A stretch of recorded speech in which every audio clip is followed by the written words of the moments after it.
Assalamualaikum warahmatullahi wabarakatuh.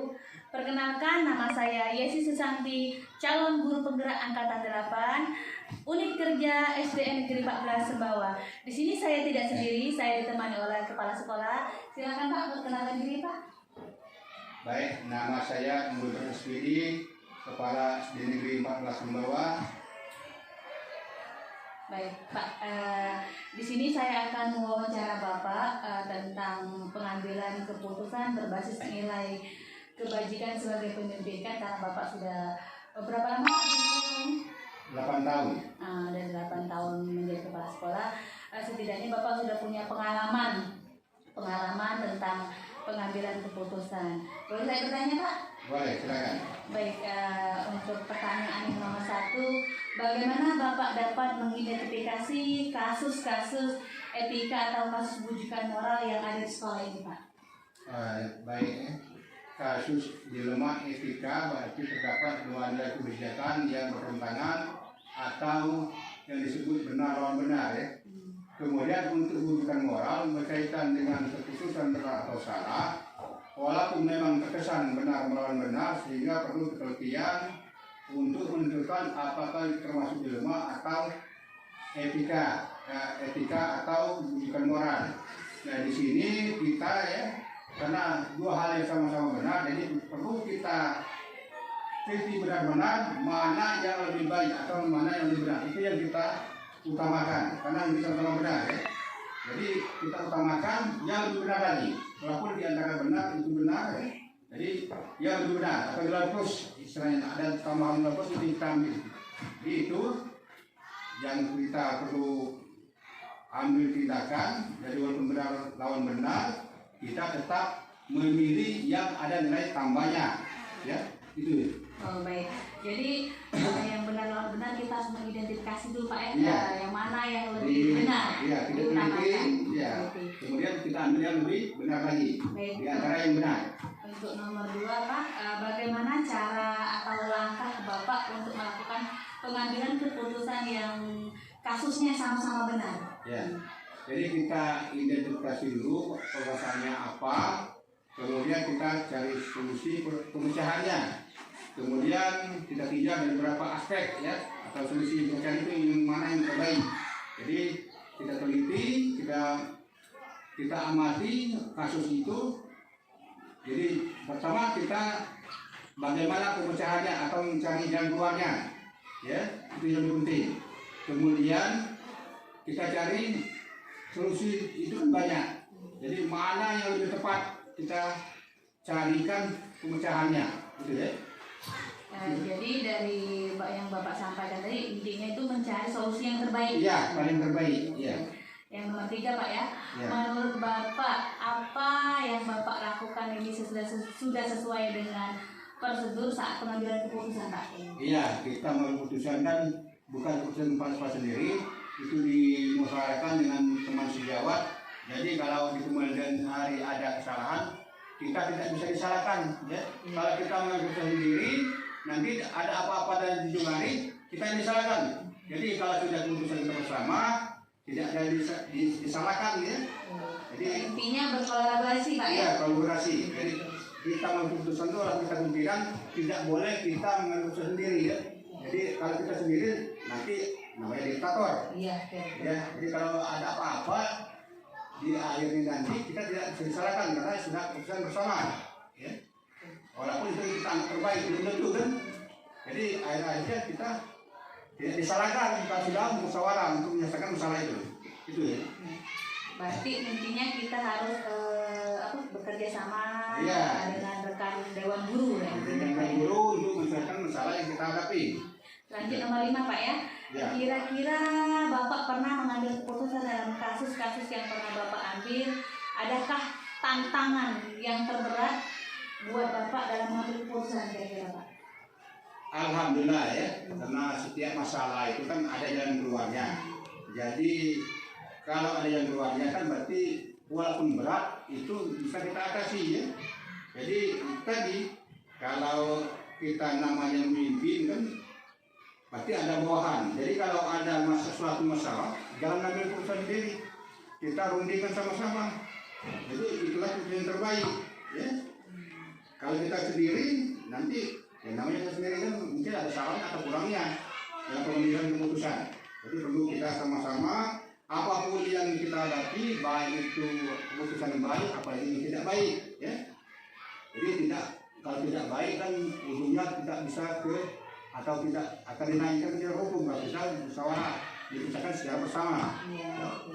Jadi intinya kata Bapak itu jangan lupa bekerja sama, ya, berdiskusi dengan teman-teman sejawat, ya. Atau juga di luar teman sejawat ada komite, ada wali murid, itu kita bisa panggil kalau memang itu diperlukan, apalagi menyangkut masalah hukum, ya. Jadi perlu diselesaikan secara benar. Kalau tidak, ya kita bisa dibahas ranah hukum. Oke, lanjut ya Pak. Nomor 6 Pak. Selanjutnya dalam menyelesaikan kasus-kasus yang diselesaikan, kira-kira Bapak menyelesaikan kasus itu terjadwal atau secara langsung saat kejadian Pak? Kita lihat masalahnya. Biasanya kan menyelesaikan masalah itu lihat permasalahannya. Kalau itu tidak berat, jadi kita selesaikan secara spontan.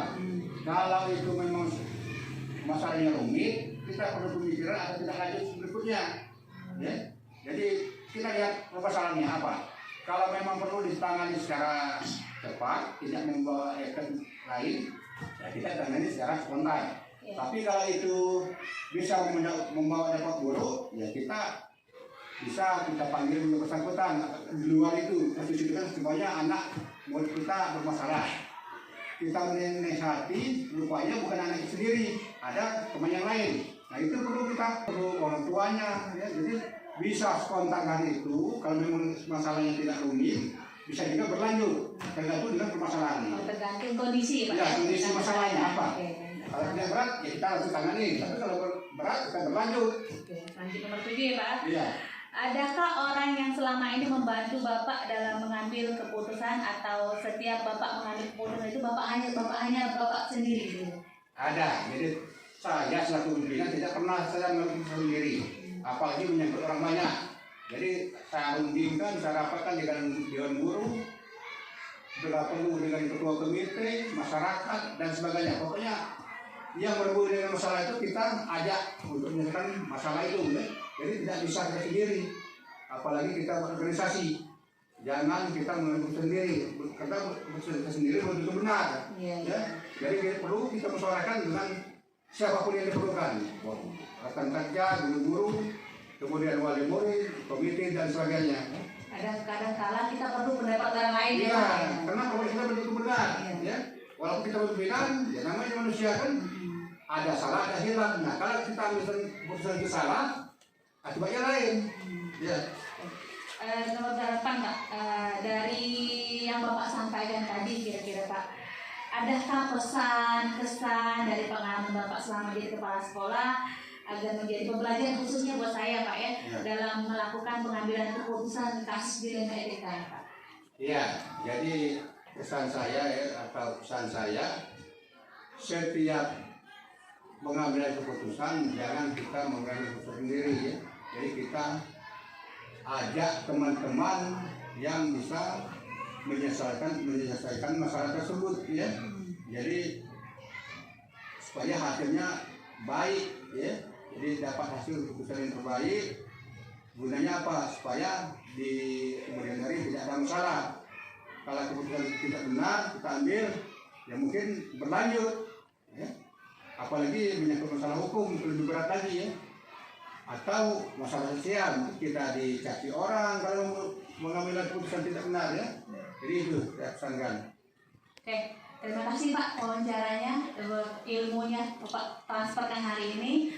Saya akhiri wawancara saya hari ini. Wassalamualaikum warahmatullahi wabarakatuh.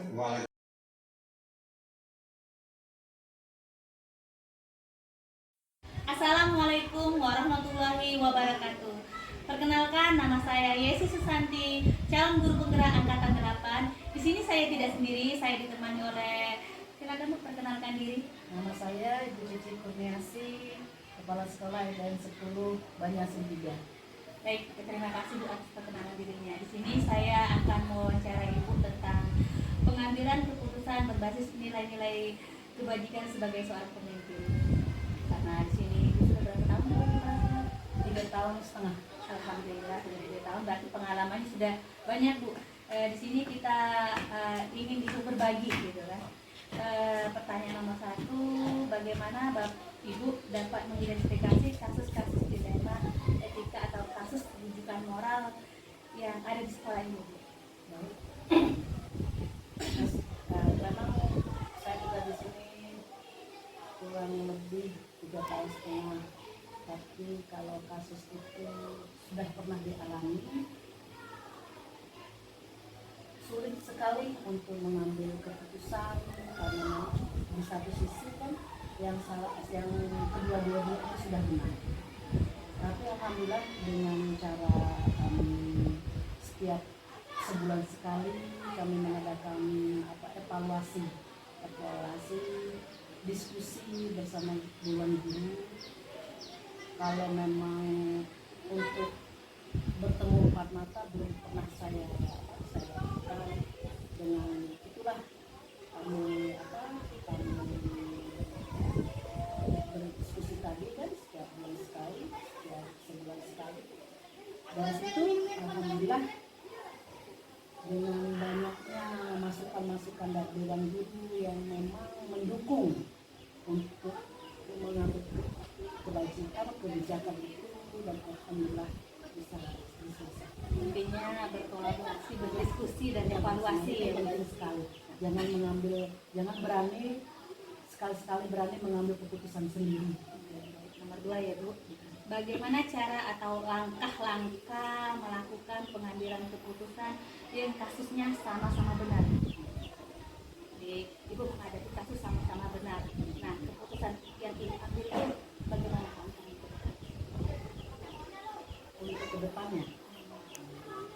Untuk kedepannya, pertama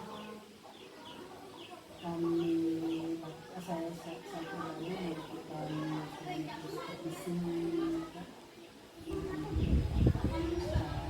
penilaian secara langsung dan tidak langsung, dan sampai salah mengambil keputusan tadi karena memang tadi sama-sama benar. Dilema ini memang sulit sekali untuk kita memutuskan sesuatu benar orang lain belum tentu dianggap benar oleh kita, belum tentu dianggap benar. Kadang-kadang kita butuh pendapat orang lain ya Bu. Mungkin lebih tepatnya mengidentifikasi. Nomor 3 ya Bu, menurut Ibu apa yang dilakukan sudah sesuai dengan prosedur yang tepat saat pengambilan keputusan? Saat Ibu sudah mengalami masalah, apakah itu sesuai prosedur saat Ibu mengambil keputusan? Kalau menurut saya pribadi sudah mendekati benar. Kalau benar 100% mungkin belum, karena saya mengambil keputusan itu tidak mengambil keputusan sendiri ya. Itulah tadi dengan secara berdiskusi, mendengar masukan-masukan dari dewan guru, kemudian juga dukungan suami di rumah kan, jadi atau atasan kita, pengawas, korwil, itu perlu sekali. Jadi itulah langkah-langkahnya. Jadi intinya kolaborasi dengan rekan guru, atasan, semuanya dilibatkan ya. Oke. Nomor 4 ya, dari yang Ibu ceritakan ya, mana yang lebih efektif dalam pengambilan keputusan, mana yang lebih didahulukan saat pengambilan keputusan? Yang saya dahulukan itu, yang pertama itu istilahnya itu menerima meminta masukan atau pendapat dari guru. Tidak mungkin saya mengambil keputusan sendiri. Itu yang saya takutkan, takutnya salah. Jadi setiap Ibu bertindak, Ibu selalu diskusi dengan rekan guru ya. Bagus itu ya Bu ya. Nomor 5, dan kira-kira ini Bu, pernahkah Ibu mengambil keputusan yang Ibu alami, apakah ada tantangan terberat saat pengambilan keputusan? Betul. Apalagi yang kita hadapi itu sama-sama dilema yang sama-sama benar. Ya, tantangan itu sangat sulit sekali. Bahkan susah tidur. Terpikir Terus apa yang harus saya ambil keputusan untuk besok. Sedangkan itu istilahnya sama-sama benar. Nah, Jadi langkah terberat. Jadi Ngambil keputusan itu betul. bagaimana? Jadi dengan berdiskusi atau ke depan ya gitu. dengan berdiskusi itulah alhamdulillah semua dilema itu dapat terlewati. Ya. Dalam menyelesaikan kasus ibu yang selesaikan terjadwal atau secara langsung Terjadi. terjadwal mungkin karena mungkin dilihat dari kasusnya. Kalau kasusnya instan mungkin instan Ya, itu. kalau kasusnya instan tidak perlu diskusi tadi mungkin langsung. Tapi karena ini panjang, kasusnya panjang, saya tidak bisa melalui rapat koordinasi, rapat rutin bulanan. Jadi memang tersusun ya Bu. Adakah orang yang membantu ibu saat mengambil keputusan atau memang ibu berdiri sendiri dengan pemikiran ibu? Tidak, saya setiap mengambil keputusan yang sifatnya panjang tadi, saya tidak pernah mengambil keputusan langsung sendiri. Tetap saya berdiskusi dulu. Kecuali yang instan tadi, misalnya, misalnya kasus itu ringan, kasus itu mudah kita apa namanya tuh identifikasinya kan langsung. Jadi kalau kasus tergantung kasus ya, kalau ringan tergantung kasus. instan. Ya. Kalau yang agak berat mungkin itu Nah. terjadwal mungkin. Ini terakhir Ibu, dari yang Ibu sampaikan, kira-kira pesan-pesannya, pengalaman yang dari Ibu sampaikan jadi kepala sekolah agar menjadi pembelajar khususnya buat saya ini Bu. Dalam mengambil keputusan yang dinilai etika itu bagaimana Bu? Yang pertama pastinya kita mengidentifikasi dulu secara berkala atau terjadwal tadi. Kemudian jangan sekali-sekali mengambil keputusan yang kita anggap benar, karena keputusan itu kalau menurut kita benar belum tentu benar untuk orang lain. Maka itu perlu diskusi itu tidak hanya dengan dewan guru. Di rumah kita ada suami kan, minta pendapat ini bagus. Kemudian kita ada juga atasan, kalau guru ada kepala sekolah, kalau kepala sekolah ada pengawas. Di atas pengawas masih belum bisa dapat kita apa namanya itu kita ke Korea. Jadi intinya khususnya pesan buat saya mungkin jangan lupa bekerja sama, komunikasi dengan rekan-rekan di samping sekitar kita. Ya itu saja mungkin wawancara hari ini. Saya akhiri. Wassalamualaikum warahmatullahi wabarakatuh. Waalaikumsalam.